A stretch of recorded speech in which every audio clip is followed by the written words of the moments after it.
The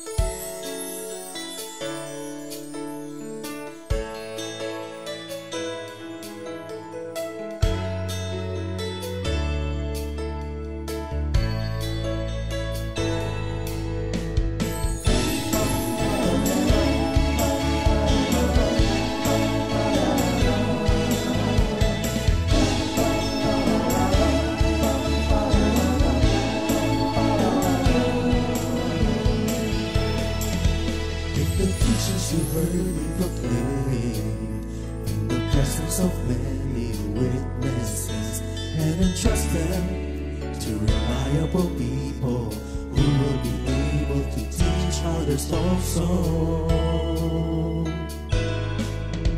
Take the teachings you heard me proclaim in the presence of many witnesses, and entrust them to reliable people who will be able to teach others also. Take the teachings you heard me proclaim in the presence of many witnesses, and entrust them to reliable people who will be able to teach others also. Take the teachings you heard me proclaim in the presence of many witnesses, and entrust them to reliable people who will be able to teach others also. 2 Timothy 2:2. Hallelujah, 2 Timothy 2:2. Praise the Lord. 2 Timothy 2:2. You and me, let us proclaim the gospel. 2 Timothy 2:2. Hallelujah. 2 Timothy 2:2. Praise the Lord. 2 Timothy 2:2. You and me, Let us proclaim the gospel of Jesus Christ. Take the teachings you heard me proclaim in the presence of many witnesses, and entrust them to reliable people who will be able to teach others also. take the teachings you heard me proclaim in the presence of many witnesses, and entrust them to reliable people who will be able to teach others also. 2 Timothy 2:2. Hallelujah, 2 Timothy 2:2. Praise the Lord. 2 Timothy 2:2. You and me, let us proclaim the gospel. 2 Timothy 2:2. Hallelujah. 2 Timothy 2:2. Praise the Lord. 2 Timothy 2:2. You and me, Let us proclaim the gospel of Jesus Christ. The harvest is plenty, but the workers are few. And as for me and my house, we will serve the Lord. We will serve the Lord.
Light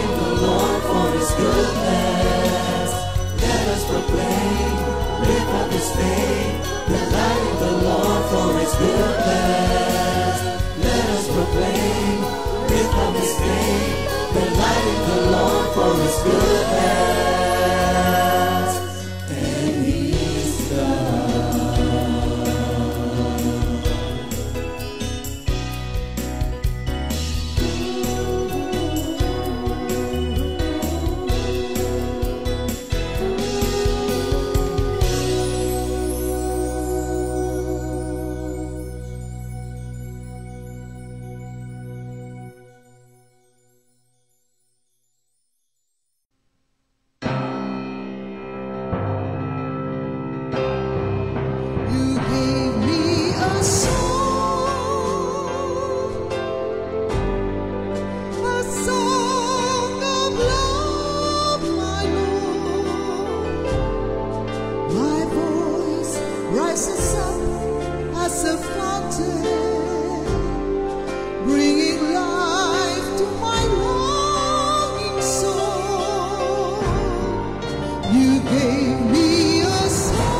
Kailanman ako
Good morning, Jesus!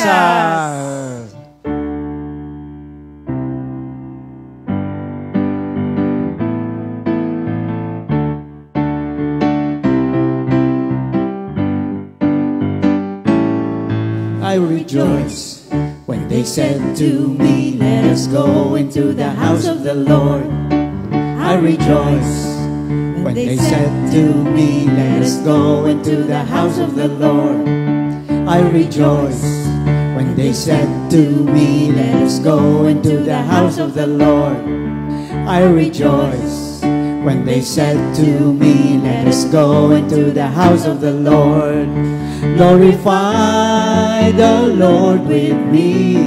Let us exalt His name together. Lift His name on high. Glorify the Lord with me, 'cause He can turn your sorrows into joy.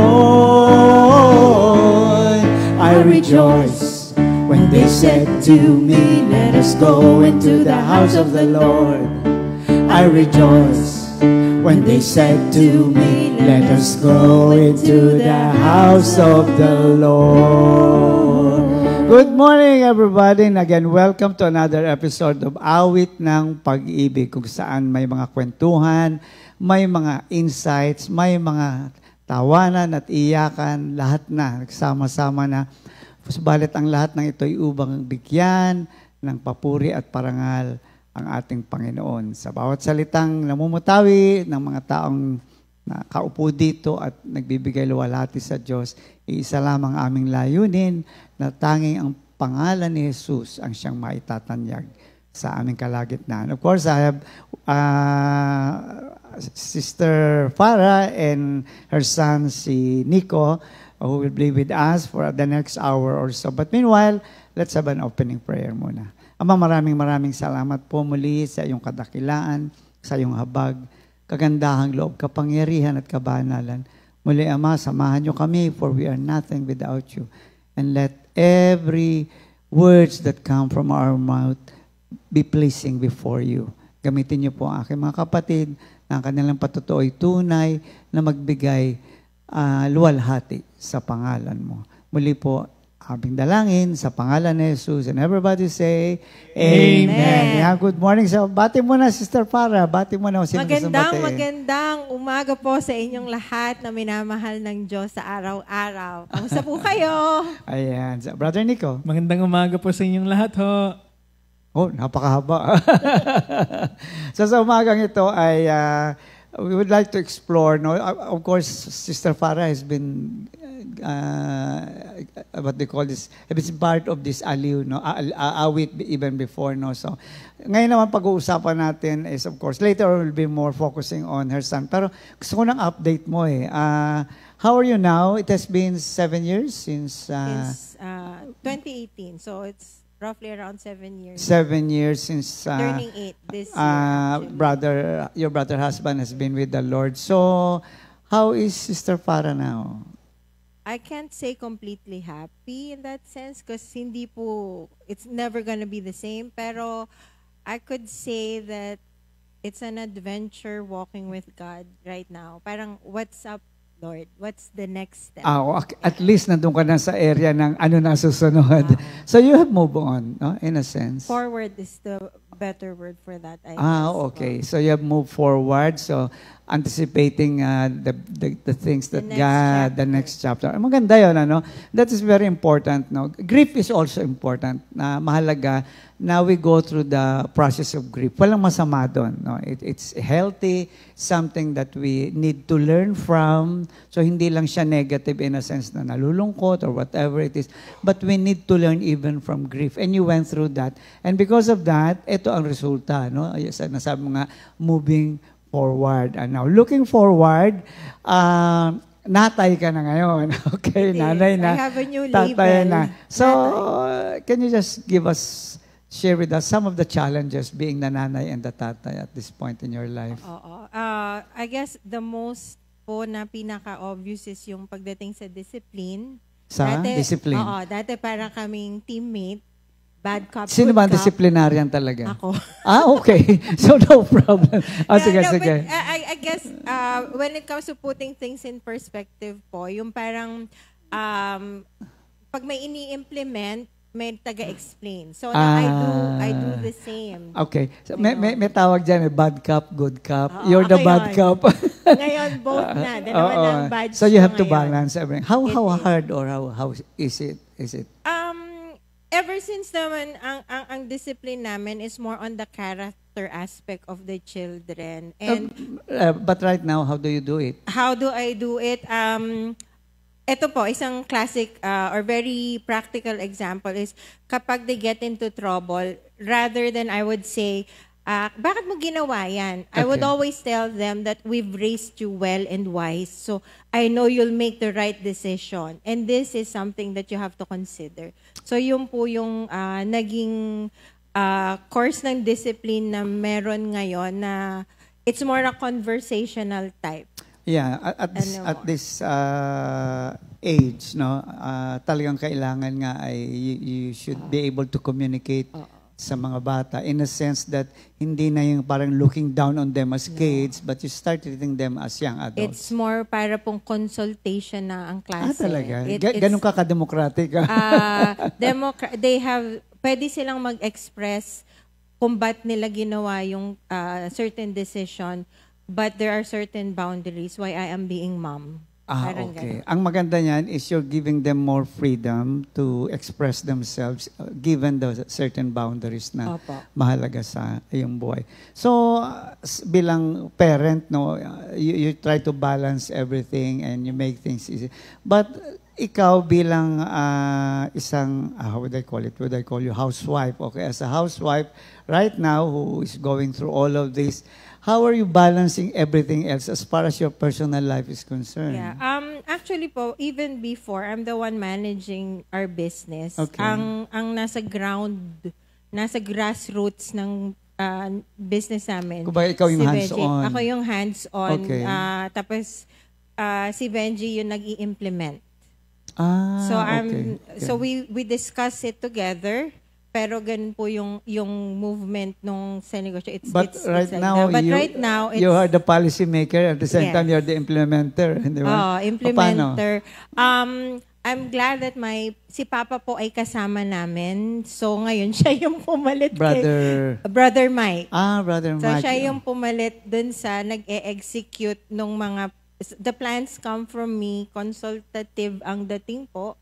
Parang ganon. And then, I would discuss it with Papa. And then, siya po yung nasa ground, sa the nitty-gritty of our business po. At least dun sa nandun yung investment. support system ng family, Opo, which is very... which How did the church help you heal? That's way like 95%.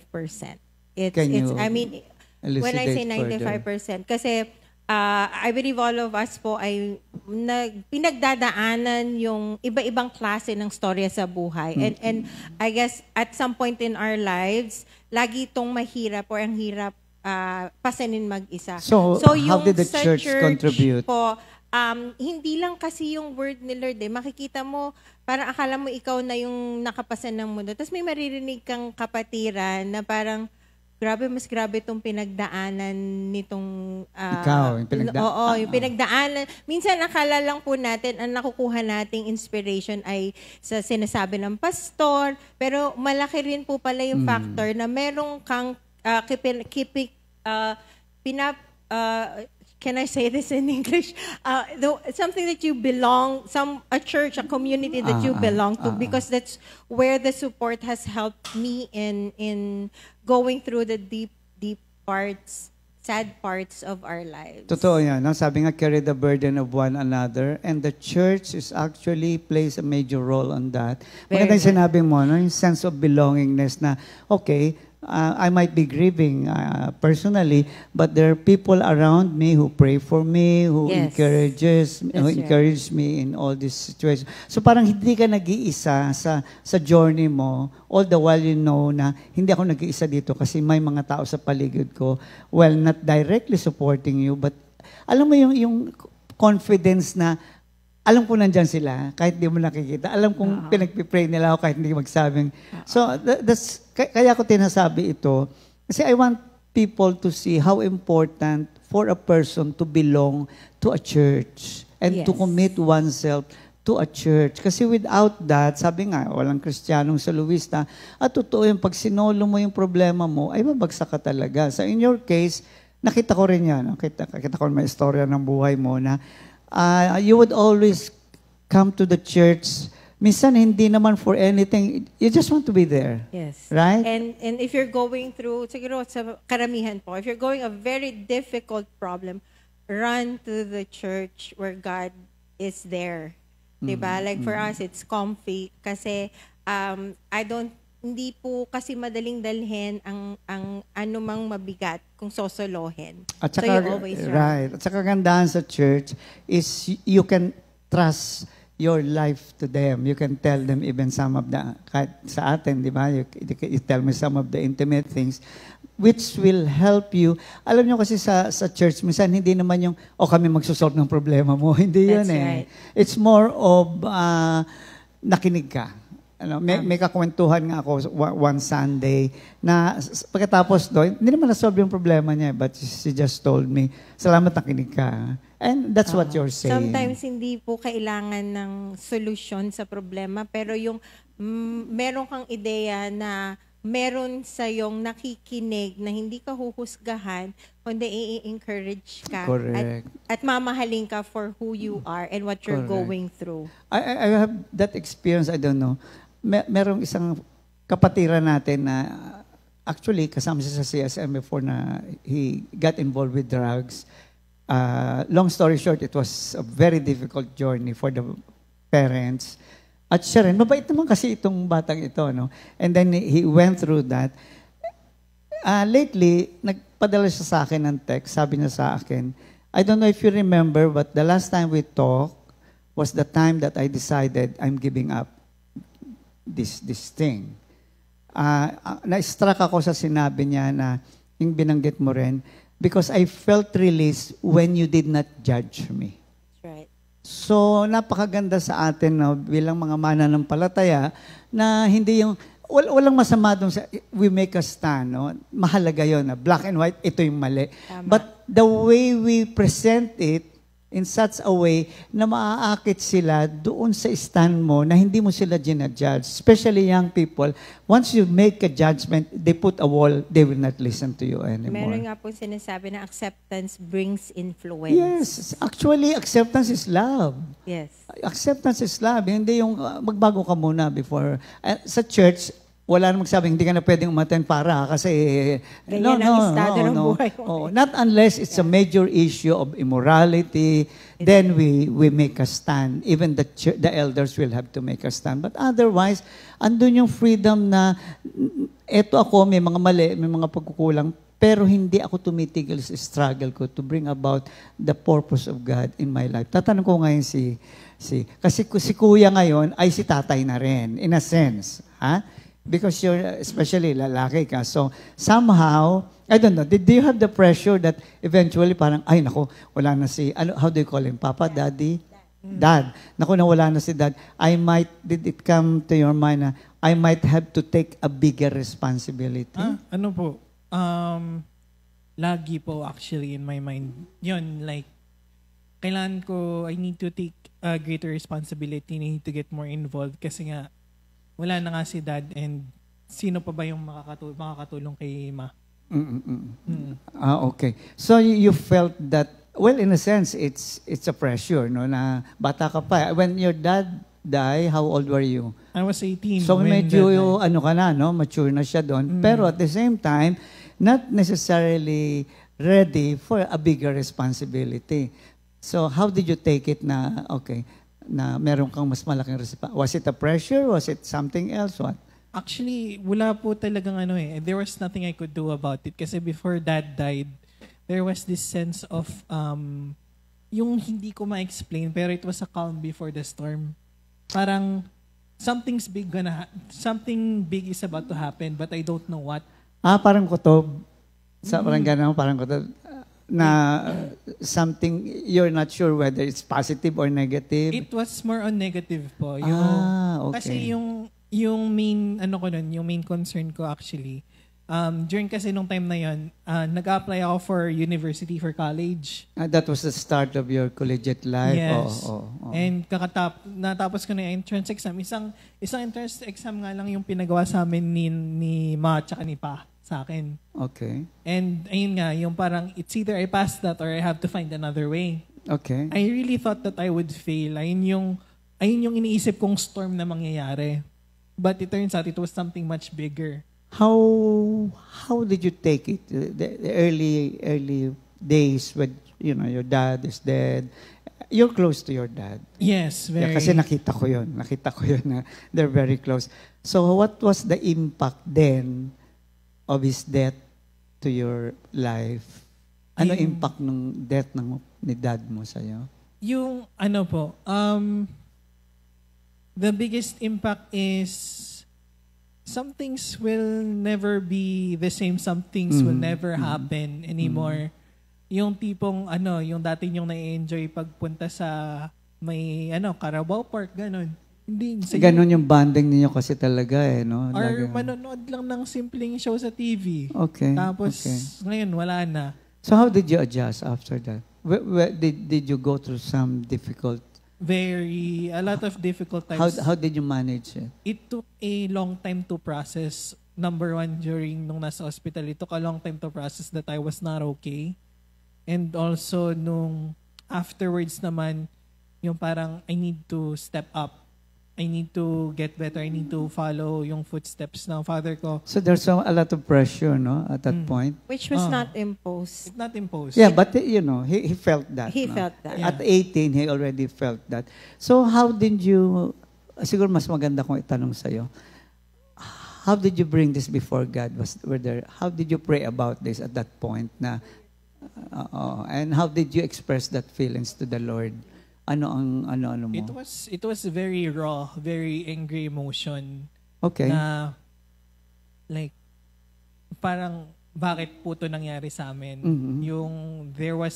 Of course kasi yung dating paniniwala, yung a younger me believe that a miracle can happen. Yes. But in this case, this is the time when a miracle did not happen. Okay. Well, many miracles occurred during his time life Yung nasa mga hospital last days na siya. Yung mga no? last days na siya. Pero yung parang miracle na parang gagaling si dad, hindi yun nangyari. So in a sense, you were in a sense angry because you were disappointed by God.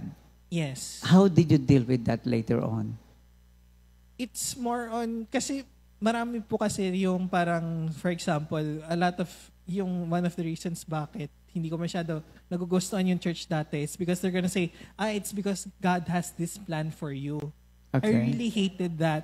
Okay. I really hate that statement because parang kailangan pa talaga mamatay yung tatay ko para dito. Well, it's given naman din, but there is no comfort in those words for me, unlike for other people. Okay. For me, it just brings me more rage. Okay. And yun nga, parang even though it brings me more rage, during that time I was crying, I was mad. And then talagang pumupunta lang po ako sa simbahan. Yung tinatanong ko like, At Lord, least you still go to the church at that point, okay? It's more on parang it's a sense of parang ito po, one-on-one tayo. Good, okay. One-on-one po tayo, Lord. Kasi Okay. ito yung time talaga that I'm most vulnerable. Correct.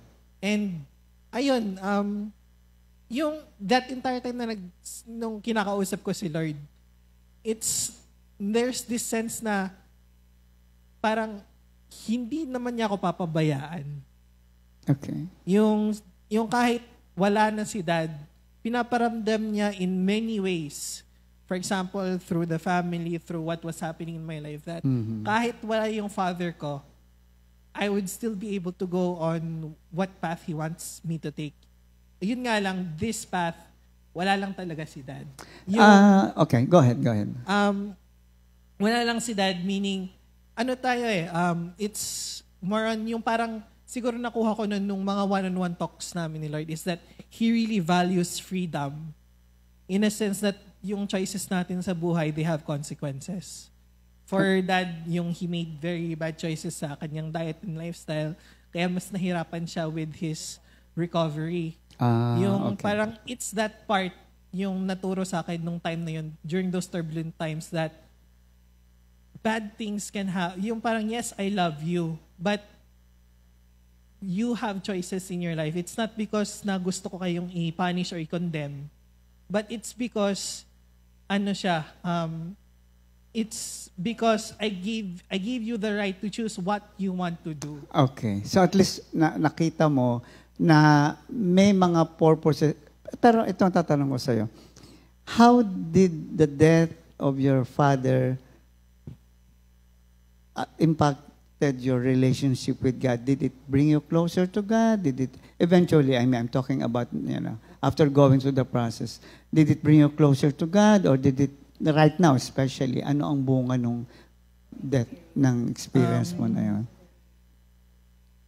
Yung bunga siguro ng experience, it's masasabi ko that some way it also made me closer to Him. It did not push me away when, in fact, it should have. It should have, because alam ko na, because after nung pagkamatay ng father ko, I was able to make many connections that became help, yung aided me in my growth with my relationship with God. So, maganda kasi, yung kanyang attitude is instead of, running away from God because he was angry, instead, siguro yung nakagandahan din na talagang yung orientation ng isang Christian family. Somehow, the children are given that option, kumbaga. Sa world kasi, minsan walang option, inuwan na lang tayo, di ba? Ganito na lang, o magrebelde. But in your case, at ang maganda ka sa kanya is talagang one-on-one. Yun parang, alam mo yun, hindi na Lord nagsabi siya, Lord, usap tayo. Kailan mag-usap tayo, alam mo yun. Which is a very good attitude. At dala-dala mo yan when you go through difficulties as right now. So every time you talk to God? During very difficult times, talagang one-on-one ko po talaga po si Lord. Okay. So, as a mom, how were you able to support him in... Si Nico kasi actually is the type that hanggat makakaya niyang kargahin, ayaw niyang mababurden kami ng dad niya. No, but at that point, wala na. At that point, nung wala na siya, parang your question is how did I support? Yes. It's more of a conversation sa amin. Parang I would often ask him, anong nararamdaman mo ngayon? Do you feel angry? Do you feel like punching somebody in the face? That's how raw I would ask him. Kasi if there's something that if there's something that we would want to encourage him is the sincerity of what's going on sa loob niya.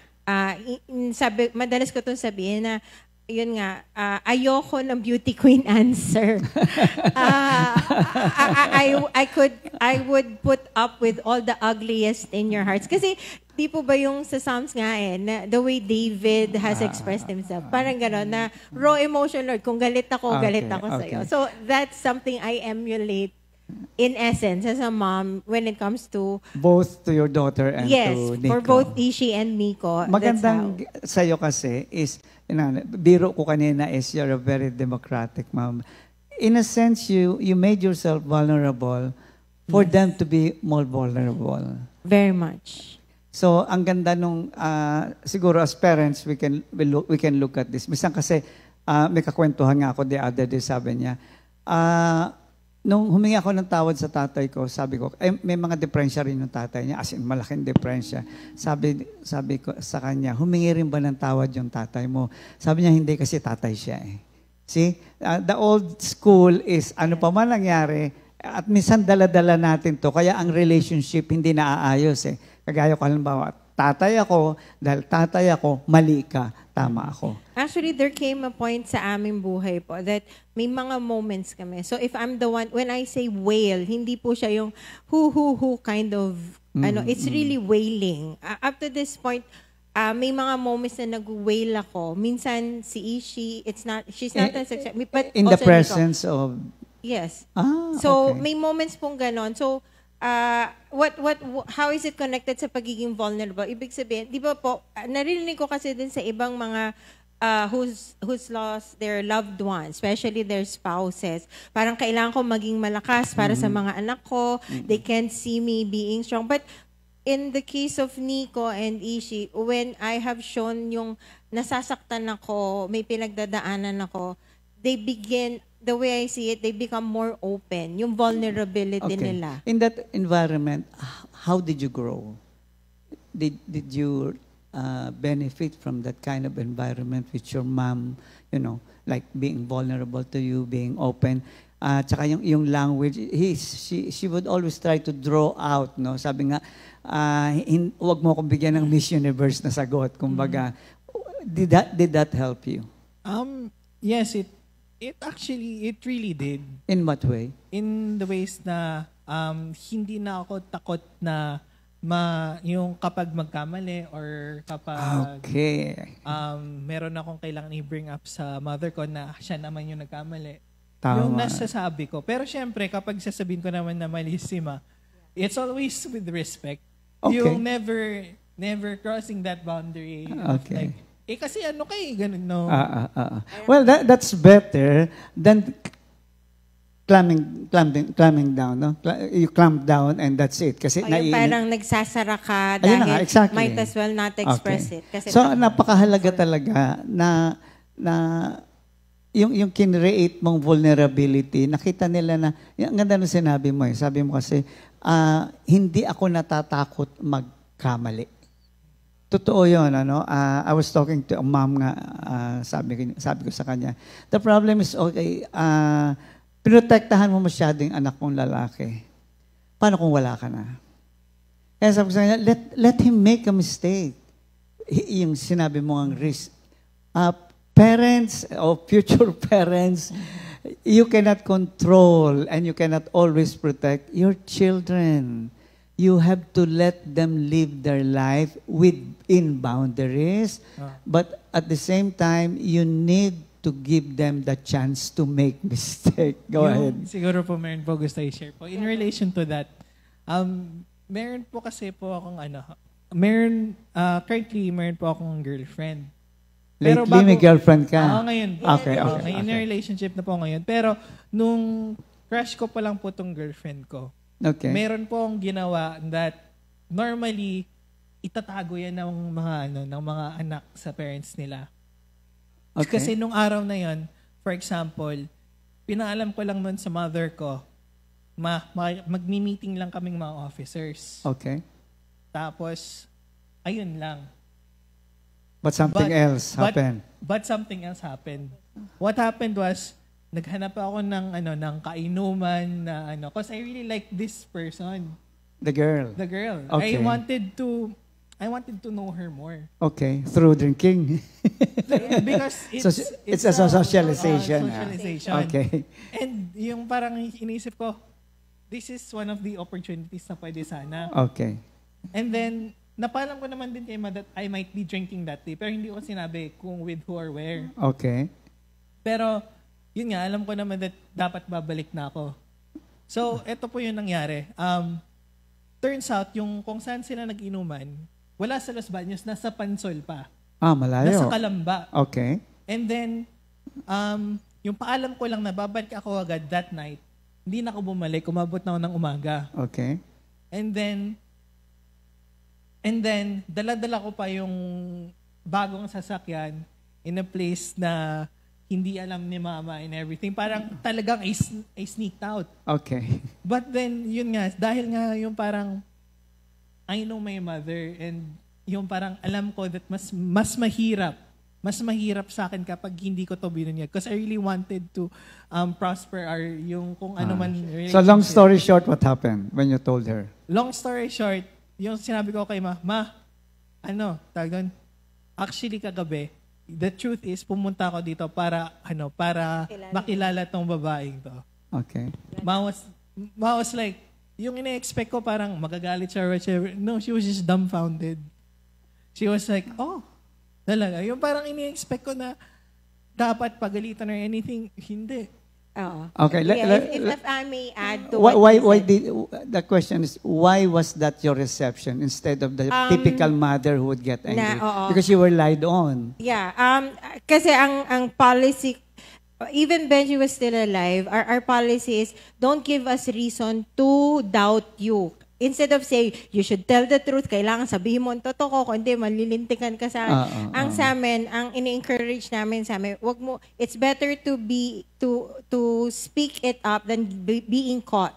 Correct. Parang because ang pagsisinungaling for us kasi with all you create doubts when you lie. And it's a capital So parang offense. bago ko pa malaman Sinabi from na other. niya. Yeah, there's always freedom So when you speak. how did you, in a sense, you need to still discipline. How did you discipline? Yun, kasi because of that awareness na wag mo akong bigyan ng reason to doubt you. Okay. Yun yung nagiging parang kanilang grounding, even for Ishi. Parang, sabi nga, sa amin kasi it's not about wrong or right, it's about making wise decisions. Okay. So parang don't give us reason to doubt you. So yung ganon, when there's hindi ko po ma-explain pero when you speak up what's true before being found out, nandun yung freedom. I understand that, So no? they don't Because do it you would again. rather give the chance for him to be a person of integrity rather Yes. than lie down. Pero you still have to correct him on that. Meron naman po. So How- what was the how- how was correction? you Because I corrected? forgot. Yung correction naman po nun is, syempre, ban po muna gumamit dun sa sasakyan. Number 1. At least, okay. Hindi muna ako pwede sumama sa mga ganap po ng org po namin. But siya na yung And then- nag-impose. So Hindi ako. it was very clear na okay, nagkamali ka. And, but at the same time, thank you, umamin ka, di ba? Ano po, yung parang, ito yung, syempre, since I did something wrong, ito yung mga binigay sa akin na discipline ng mother ko. Restrictions. But yung at the flip side of that, I am free na parang hindi ko na kailangan taguin na I'm actually talking to this person, mga ganun. Yung mayroon akong freedom na there's this new part in my life, ganun. I see. I think it's just saying that I can be more honest with you. Maaring hindi mo magustuhan, but I'd rather tell you now rather than lie about it or keep it from you. And because of that, yung parang now I have more liberty kapag halimbawa tong taong gusto ko nun, yung magpapaalam lang ako kay ma, meron kaming, pupunta kami dito, hindi siya as parang, yung parang as on alert, as drawn back. Walang red flag. Parang Wala ano siyang po, red flag kapag nagpapaalam ako. Okay. Parang syempre, meron pa rin boundaries, pero ano na siya, hindi na siya, she's not gonna be, parang magiging wrong impression na sa kanya kapag nagpapaalam ako. That's very good kasi kumbaga nandoon yung trust issue na re-resolve lagi, no? Yung bang I know I can trust him more, and also you're saying to your mom, now I can trust you more. I don't have to lie to you anymore, right? and also para po kasi yung kind of discipline that we have implanted sa kanila or imposed on them is the more you speak the truth, the longer the chain. So ibig sabihin, may freedom. The more that mas mahaba, mas marami kang magagawa. The more opportunities for you or us to trust you. Unlike kapag kagaya kanina yung kinuwento niya. So kunyari, kung 20 meters yung ngayon, 10 meters. Parang ganun po yung Ang ganda ng pinag-uusapan namin dito kasi it's about relationship. And by the way, in any family, for that matter, the success lies on what they call this, being able to trust one another. Yes. No? Actually, ang trust issues, kay Lord, nag-umpisa na kaagad eh. Pero maganda sa inyo kasi you make it, you took the risk, I'd like to use that word, no? You took the risk of trusting your kids, giving them the right environment by which they have the freedom to be what they are, at kahit na may mali, tanggap mo, pero there's always that discipline. Alam mo yun. Pero hindi yung sigaw, mura, walang ganon. Well, there's shouting moments. Pero alam mo yun. Pero hindi yung hurting words to the point na nagko-condemn, because before that was the case of many families. Yeah. Akala, yun na nga, balik tayo dun sa nanay ako. So may karapatan akong murahin ka, may karapatan akong, thank God, no, dun sa Christian teaching natin, na sabi nga, ang sabi doon, season your words with salt, di ba? So, bigyan mo naman ng lasa. And I can see that happening in your families. You're growing up to be a really mature guy. Now, how does it help you now in making your choices in life? Would you always consider their side? Or, alam mo yun? Ano po, yung I value po yung advice po ng mother ko. Yung when it comes to important decisions sa life ko, madalas kinoconsult ko si Ma. Cause, yung ano nga ho, what happens if you don't agree with one another? when we don't agree Let's say, with... meron kang kinonsult. Ma'am, ganito. Sabi niya, no. How do you resolve that? It's a lengthy discussion, pero talagang mataas po yung parang iniintindi ko yung kung bakit siya against it. Okay. Yung from the perspective, okay. Tapos, I would make my decision, syempre, after a lengthy talk din with God before doing my decision. You said talking with God? So, do you talk to your mom first, or do you talk to your God, or how do you handle the priorities, kumbaga? Ano po muna. Syempre, first of all, unahin ko po muna si Lord. Okay. Yung one-on-one talk nga po lagi muna when it's important and difficult decisions. And then kasi the reason why I consult my mother, it's because hindi ko na alam yung gagawin ko. It's something that's out of my my mind. Yung hindi na siya something that kaya kong ma-solve by my own. Okay. Saka nakikita ko doon, hindi lang yun eh. Nakita ko yung respeto mo sa nanay mo eh. Na kung wala kang respeto sa magulang mo, hindi mo nahingin advice niya eh. I think you're a smart guy. Nakita ko naman the way you express yourself. And yet, you would always consider the other side. You would look at the other side. And that's maturity. No? That's maturity. So mahalaga yun sa isang kagaya mo na diyan ka mag-grow, diyan ka mag-mature. And malaking factor na nga din po nun is yung katulad nga po sinabi ni Ma that she also expresses her vulnerability. Okay. So it's not more on parang yung tingin ko na sa mother ko, it's not a type of authoritative lang, but ayun nga, a person who has gone through this path of life further than me. Parang she's just like me. Pero na-experience na niya. Oo. Actually, yun ang mahalagang nakita mo rin na, okay, marami akong alam, matalino ako. At ngayon, actually, yan na nagiging problema sa family relationship. Ang mga bata ngayon, dami ng alam. Especially, andyan na lahat eh, no? But forgetting that they don't have the experience yet. But in your case, ando na yung respeto sa magulang mo na, honor your father and your mother. Minsan akala honor your mother and your father is, nakapagbigay ako ng pera sa'yo, binibigyan kita ng sustento. No, it's more than that. And in your case, kahit di ka makapagbigay ng 1 milyon sa nanay mo, yung bang the fact na nire-respeto mo siya, at saka yung, baka makalimutan ko ino-honor mo yung authority niya. Mahalaga yun. Mahalaga yun. Minsan sa buhay ng mga Kristiyano, ay tinutulungan ko naman nagbibigay naman ako Pero kung makapagsalita sa magulang, para bang dahil may trabaho ka na, merong malakas na ang boses mo, kung tratuhin mo yung magulang mo, iba na. And that's really very sad. And I hope some people who are listening are watching us, learn, especially young families, sa mga Christian young families, na this is the Christian way. This is the best way to handle conflict. Not the shouting, not the angry words, not looking at yourself as tama kasi ako nanay, ako sa tatay. At this time in our generation, it won't work. Okay, go ahead. Pero din po, there's that perspective nga din po that yung ako yung nanay, ako yung tatay, that it still needs there's that essence that kailangan pa rin yun ma-apply.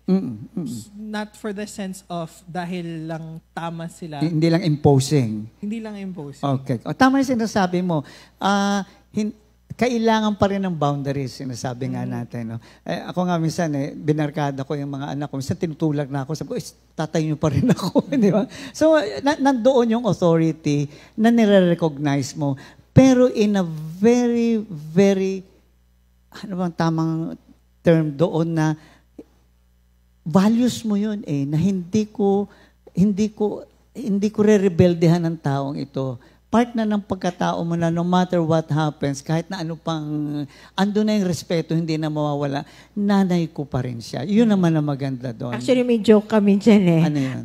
So, kunyari, pagka, lumalagpas sa boundaries, alam nila, off with your heads. Okay.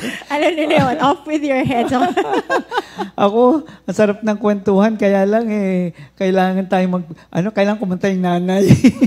Ang ganda yung kakantahin mo, purihin kita.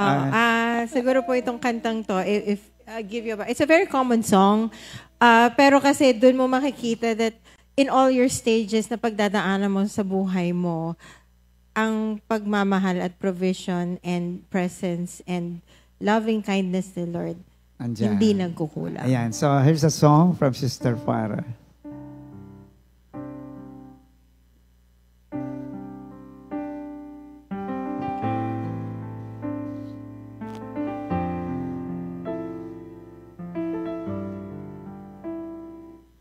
Pupurihin kita na buong puso ko, na buong lakas at kaluluwa ko. Itataas ang banal na ngalan mo, ngayon at magpakailan pa man. Ihahayag ko kabutihan mo, Jesus. Ihahayag ko ang pag-ibig mo, Jesus. Kailanman di ka nagkulang, kailanman di mo pinabayaan. O kay buti mo, Jesus, dakilain ka, pupurihin kita, aking Panginoon.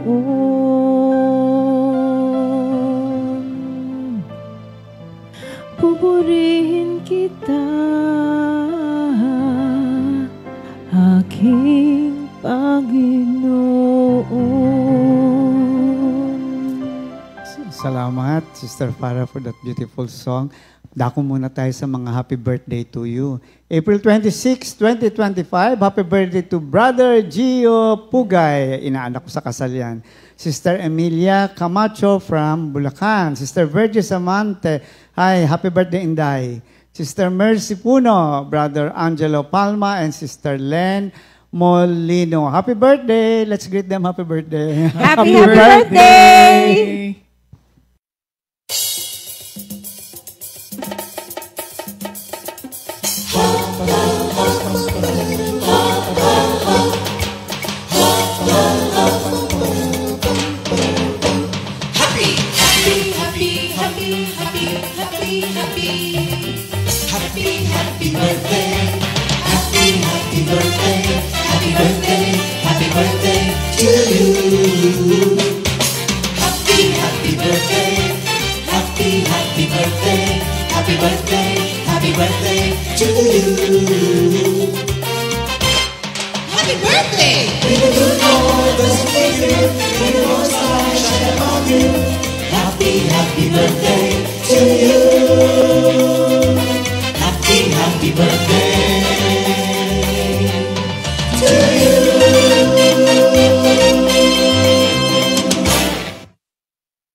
Happy birthday! Happy birthday! Ayan. Enjoy your day. We're having an Enjoy po, animated conversation here, no?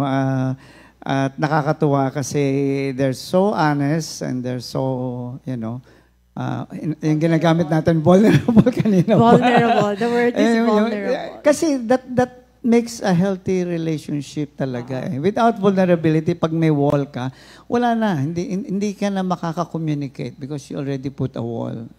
And it's sometimes difficult kasi you are subject to be, abused or even misunderstood. But you still and have... sometimes it's difficult to love somebody na hindi, like for me and Nico, I don't think the kind of love that we have for each other would not be as it is right now if we're not vulnerable. Kaya Mahirap nga. mahalin Kaya sila nga. pag hindi ako vulnerable and sila ganun din sa... Yes. Tanong, kuya, how do you help naman si ate? Si Bunso, kuya, ate. Si Bunso, si Ishi na, kasi she was already there. How old was Ishi then? She was 6. She was 6. So, were you able to somehow support Ishi in the process, in the journey? Ano po, kasi si Dad as a person, he's a very silly person. Talaga. So, silly. So, like, he's a funny funny, person. silly. Opo, tipong Very funny. binubuli po ako gamit po yung kanyang puppet na unan. His Okay. name is Parang- Stinky. That's one thing I noticed about him. Yung, Okay. Yung kung sasabihin parang stern, lagi he's like yung So how did you help Ishi in the journeys? ano po, yung the one of the ways is, yun nga, doing what my father did to me onto her. May pillow kasi. Parang kung gano'n mang kasili or gano'n ka fun my dad was to me, I try to bring that to my sister. So you were playful with her. Yes. In a sense that helped her somehow na makarecover agad. Kasi nga parang ikaw na naging tatay, kumbaga, hindi ba? Parang siya yung naging father image in a certain degree because definitely something was lost and he needs somehow na merong parang hindi naman replacement, no? Kundi somehow an authority that would stand in even temporarily for her. O sige, let's explore more on Nico. Nico, can you share with us your if you can, one of your failures na sabi mo, ay, talagang disappointed ako dun sa nangyaring a personal failure na, can you share that?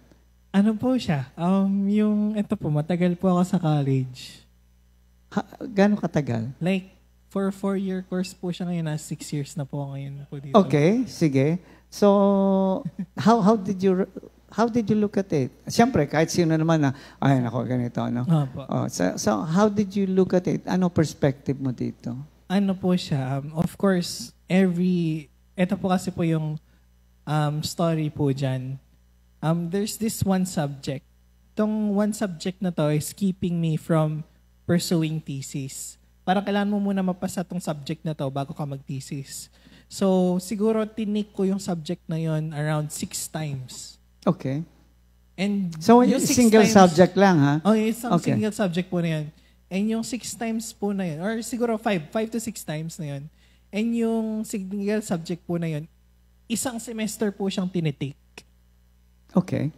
Tapos, ayun ho. So if I feel that subject, uulit na naman ako. Tapos, maproprolong yung stay ko sa college dahil po doon. And I had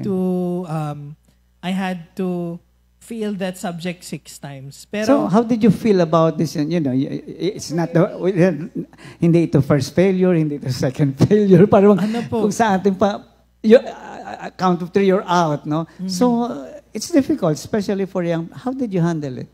ano po siya? Of course, ano siya?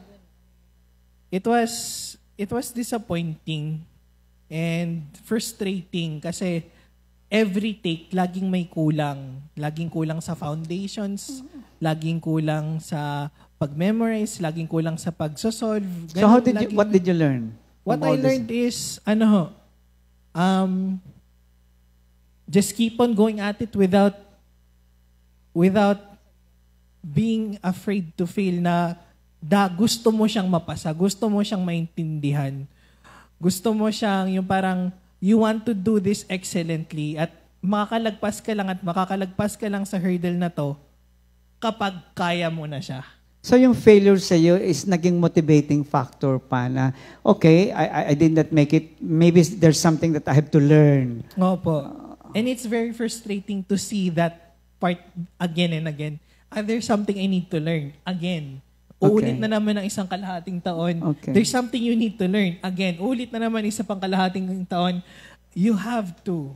Tapos parang, until nitong last week ko lang, kaya ngayon po ako nagtitesis, yung parang, ganun pa rin yung, kala nyo po na kapag naka-6 na beses ka na sa isang subject, master mo na, yung hindi ka na magpa-finals. Pero nag-finals po ako. Hindi nga lang po finals, removals. So, bumagsak po ako sa finals. Okay. So, dun po sa removals na yun, parang on a close thread na naman na mag-fail ako sa subject na yun. But what happened was, nag-stack lahat ng learnings ko nun. And to the point na yung kailangan ko lang mapasa is around 21 points. Nakuha ko pa mga around 29. Because you did to not 30. give up. I did not give up. Did the Lord have anything to do with that? Yes. What did the Lord tell you during those failures? Yung number one, before that, yung una kong failure, sinabi sa akin ni Lord, na gusto mo ba pumasa dito? Nang hindi mo siya naiintindihan. Yes. Sabi ko, hindi, Lord.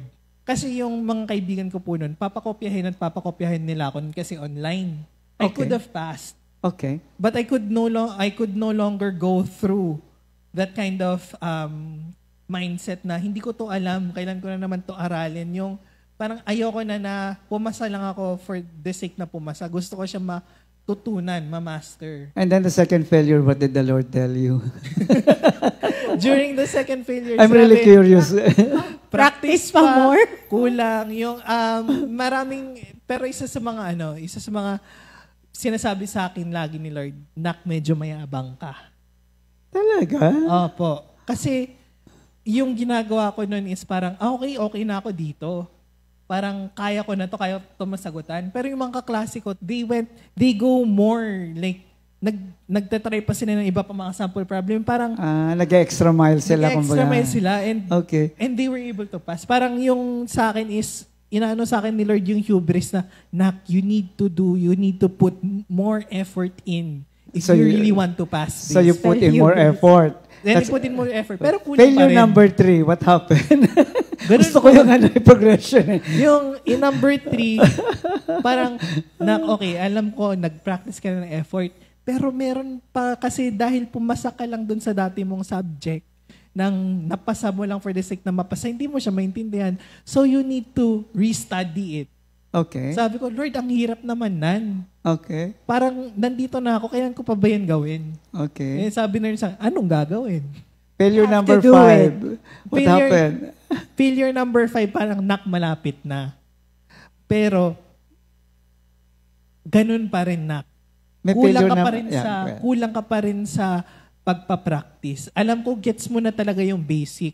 Pero paano kung hindi basic yung binigay sa'yo na tanong? May failure number 6 pa ba? Meron. Okay. Ayun na po yung failure yung number 5. nakapasa ka na. Tapos, ayun na po yung doon sa bridge, parang, dahil doon, parang kinover ko na yung mga parts na, yung talagang pinalakas ko po yung mga parts na weak ko. Tapos, doon pa po sa last part ng exam, sinabi, pumasa na ako noon. Pero, meron din sinasabi ulit si Lord, na, di ba yung, kaya mo to inuulit-ulit kasi gusto mo siyang mapasa dahil naintindihan mo na siya. Bakit dito sa number na to, hahayaan mo na lang siya? Kasi hindi ko siya nasagutan ng maayos. Okay. Yung mali daw siya, sabi ng professor. Ginawa ko, kung yung iba, pasado na, aalis na sila sa room. Pero tinanong ko talaga sa professor ko, Sir, bakit po kaya ganito? Okay. Sir, di ba kapag sinolve ko siya, ganito talaga nangyari? Ito po yung pagtingin po dito. Tapos, nung tinignan ng professor ko, nalaman na niya, ay mali pala yung nandun sa solution. Mali yung professor pa yung nagkamali. So lumabas na yung professor yung mali. Opo. Yung questioning niya. Yes. Yung dun po yung pag-solve niya mali, kasi yung problem niya at yung problem ko, iba na yung yung parang context. Okay. Parang kinorek. So parang nangyari dun sa last ko po na yun, nakorek ko pa yung professor ko. Sabi ko, wow, Lord. Opo, talagang masteral ka. Oo, na yung professor ko pa yung... Hindi ba? Yung Ikaw na nakorek ko nagturo pa sa ho professor. dito. Nakakatuwa.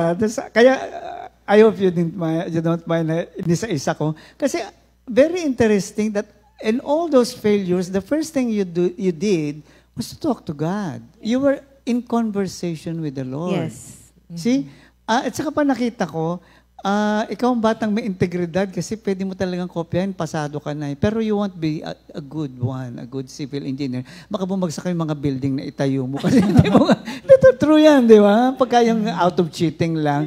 So yung integrity mo, andun na built in na no? And we thank your dad also for that. I'm sure he has contributed a lot.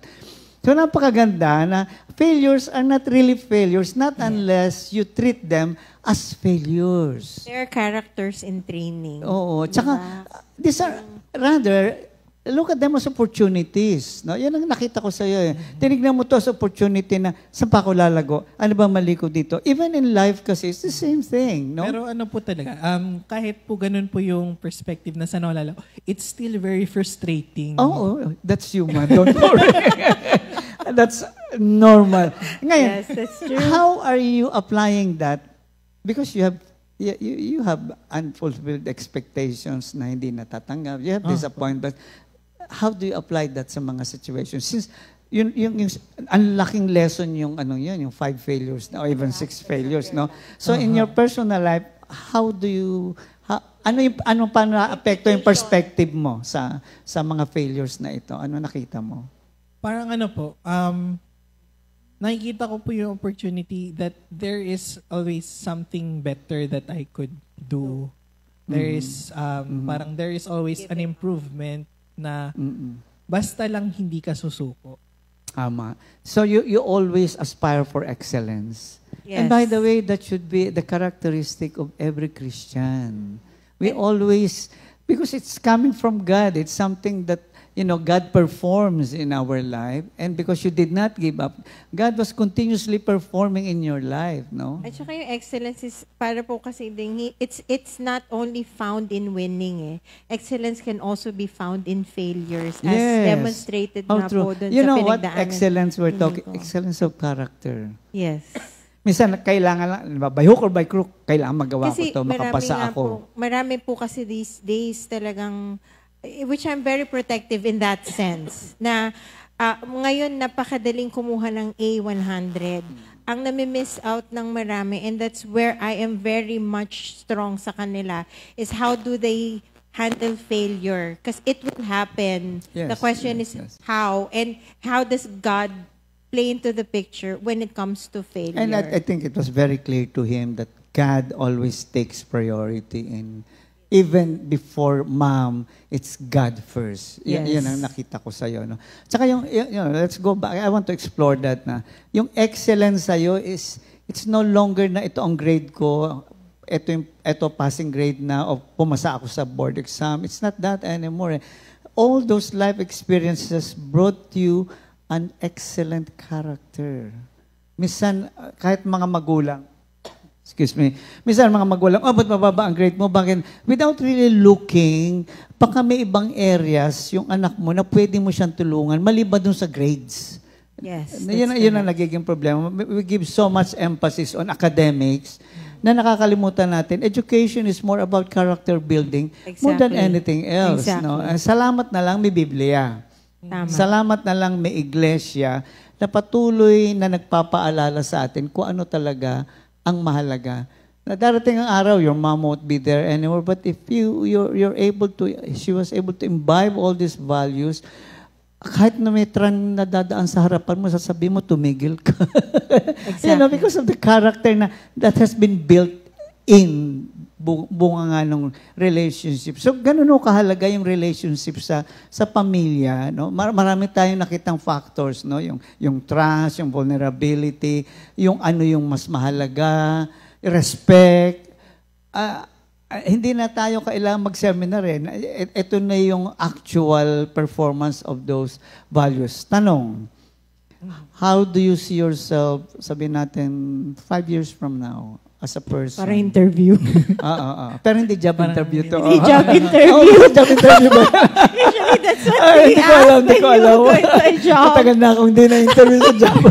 How do you see yourself as a person, as a contributing person, first and foremost siguro, in the community, in the family of God, in generic, not only in conflict, but you as a Christian, how do you see yourselves contributing to our mission to bring Christ to other people? Or are you doing it right now somehow in some ways? Ano naman po, through, hindi ko masasabi po that hopefully yung mga sinishare ko can contribute to other fellow followers. How do you share nga pala? How do you share Jesus Christ to other people? Ano lang po, hindi po ako yung masasabihin po through this verse or something. You need not to. More on ano po, by embodying or showing yung mga characteristics po ni Lord. Hindi, like for example, you see one of your friends na, medyo malabo yung ginagawa o may liko. How are you able to help them to address that na, ay, bro, mukhang mali yan. How do you do that? Or do you do that? Ano po, with all honesty po, wala pa po akong situation na ganun na kailangan ko po i-correct po yung mga kaibigan ko po. Yung when it comes to it, yung siguro anting correction na, ito yung kailangan natin gawin for the right reasons. Okay. But yung in terms of character, yung I can say that I was blessed that yung mga kaibigan ko so far, hindi po sila po naging ganun po. So it's not an experience that I currently have. So you have the right friends, kumbaga. Sort of. Yung napansin ko po. Oo. Given a single word, how do you describe Nico in one word? Check. Pag sinabing si Nico, si Nico yan. Hindi dahil magyayabang ka. Hindi, I want you to see yourself as okay. Why? Alam mo, hinihintay ko, masipag ako. Hindi, sabi, mischievous. Tatay na tatay ka nga. Anyway, explain to us, what do you mean? You're now 25. 29. 25. Ay, sorry, 25. Okay. 10 years old. Okay. Ito po yung 5 years from now. Oo, 25. Pero, you said you're mischievous. Tell us about it. Opo, mischievous po. Why? Ano din po kasi yung parang given these things, yung mga expectations, yung mga what I have, responsibilities, yung it's not a boundary for me to lose yung fun, kung sasabihin ba. Yung parang, pwede pa rin maging daring, I would still express myself. Yung, syempre with the people close to me, hindi naman lagi, kasi laging may tamang please. Pero, yun nga, yung parang, what if I did this? Yung, can I make a conclusion that you're a person who don't really take yourself seriously in the right way? Kasi some people, pag mali na naman, nag-fail na. But you said mischievous. So there's a perspective there na you don't take yourself too seriously na kailangan na magalit ka na, o magseryoso ka na, o mainis ka na. Sige nga, tell us more about that.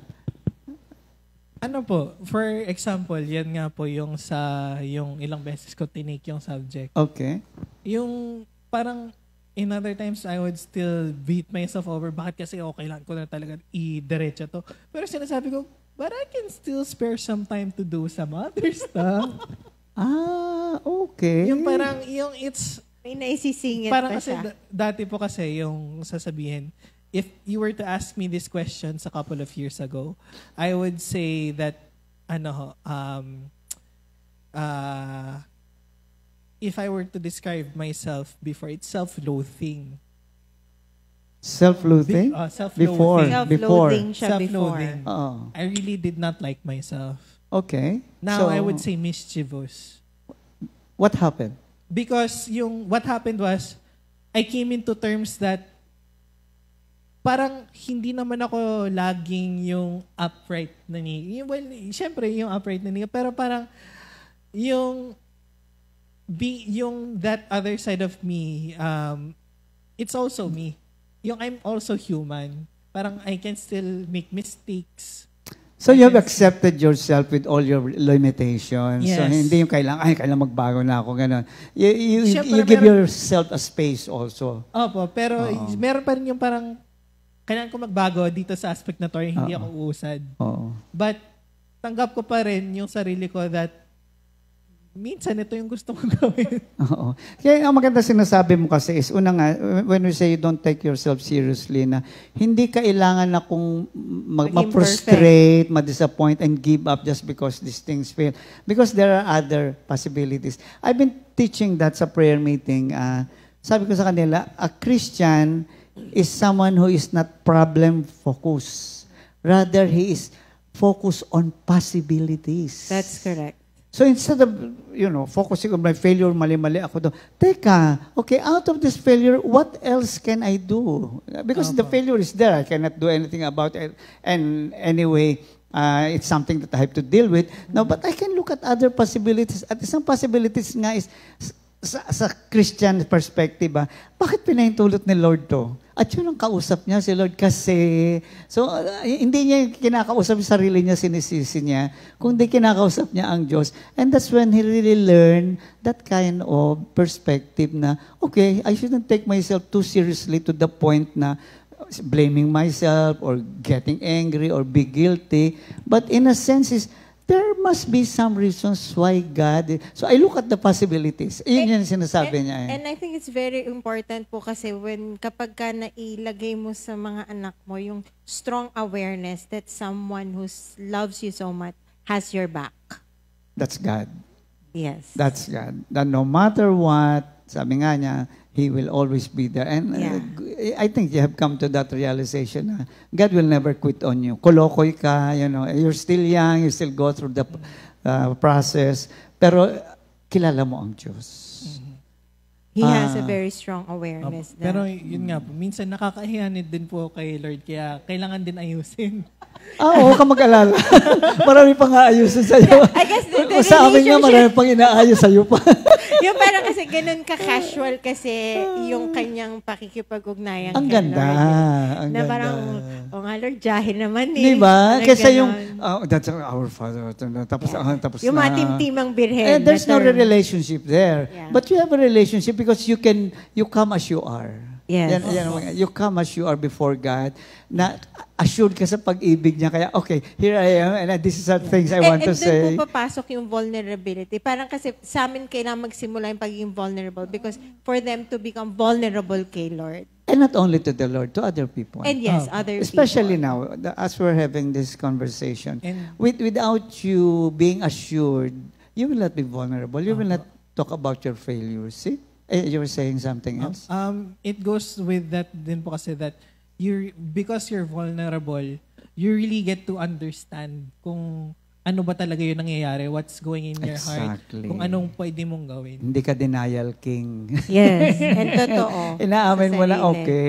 You look at things in a balanced perspective. Okay, sabi mo nga, mali pa rin ako. You see that. But you see the beauty of your relationship with God na ang security ko, stability ko andito sa relasyon ko sa Diyos Okay, ako hindi ako stable, marami pa akong pinagdadaanan, bata pa ako, and you admit that. But the good thing is, merong isang bahagi ng buhay mo na secure ka, and that is your relationship with God. Beautiful. Anyway, the last thing I'd like you to do, which I always ask young people to do, advice to young people. What's the best advice you can give to people your age or younger? The best advice that I could give to people my age, siguro accept yourself, parang dali lang, no?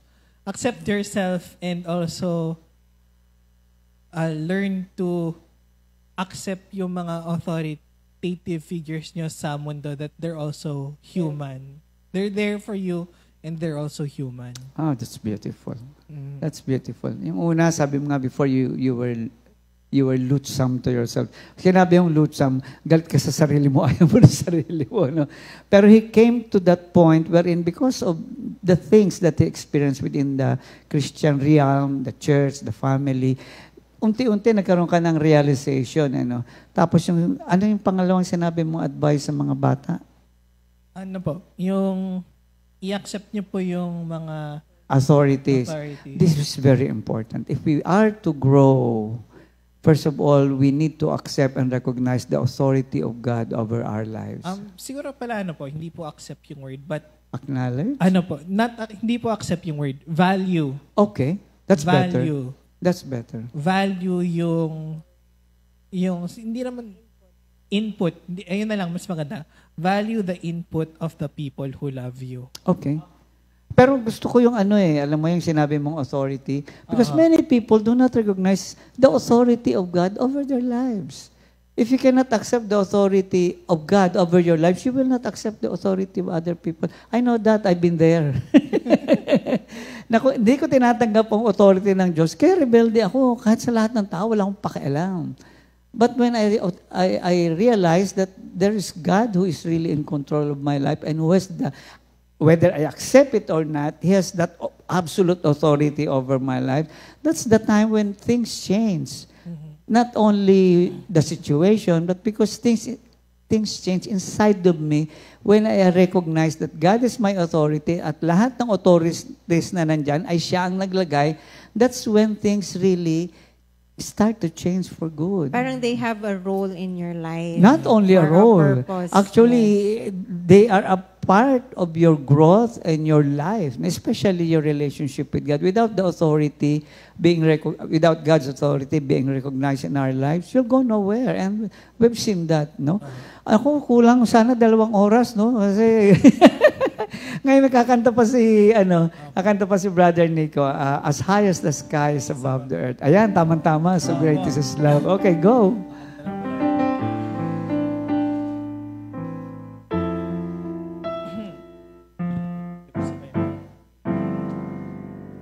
As high as the sky is above the earth, so great is His love for those who have reverence for Him.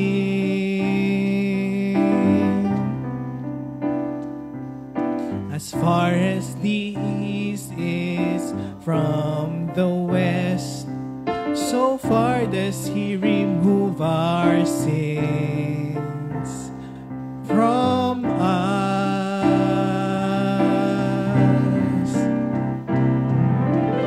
Praise the Lord, my soul. All my being, praise His holy name. Praise the Lord, my soul, and do not forget how kind He is, and do not forget how kind He is. And do not forget how kind it is. Final words, ang dami naming pinag-usapan. Kumbaga, busog na busog ako. But the thing that really struck me is to acknowledge, recognize, and to value the authority of God, which has also delegated to the parents, to the officials, to the people who has authority over us. And only when we recognize the authority which came from God, when we do that, we honor God first and foremost. Every time you show respect to your mom, you're honoring God. Every time you respect other authorities in your life, you're honoring God because it was God who put them there. And that is the key. That is the key towards a life na John 10:10, buhay na ganap at kasiyasiya. Nainggit ako sa iyo kasi at 29, hindi ako ganyan. 25. Asensya na. 10 years Matanda na. Oh, Sorry. asensya na. Naintindihan na nila yung senior moment ko. Anyway, magpapaalam na kami. Ay, naku, sana marami pang oras. Anyway, isang araw babalik ulit itong mag-ina at we'll be talking more about it. So we'll now have the final song. Magpasalamat tayo kay Jesus. Magpasalamat tayo kay Jesus, pagkat siya'y mabuti at tapat. Siya noon, ngayon at magpakailanman, di siya nagbabago kailan pa man. One more time. Magpasalamat tayo kay Jesus, pagkat siya'y mabuti at tapat. Siya noon, ngayon at magpagkailanman, di siya nagbabago, kailan pa man. Umawit tayo sa Panginoon, magalak tayo sa ating kaligtasan, magpasalamat sa dakilang lumikha. Mahal ka ni Jesus, mahal ako ni Jesus, mahal tayong lahat ni Jesus. Mahal tayong lahat ni Jesus. Thank you, Lord. Thank you, Lord. See you again next Saturday. See you again. Bye-bye. Bye-bye, everyone there. 2 Timothy 2:2. Hallelujah. 2 Timothy 2:2. Praise the Lord. 2 Timothy 2:2. You and me, let us proclaim the gospel. 2 Timothy 2:2.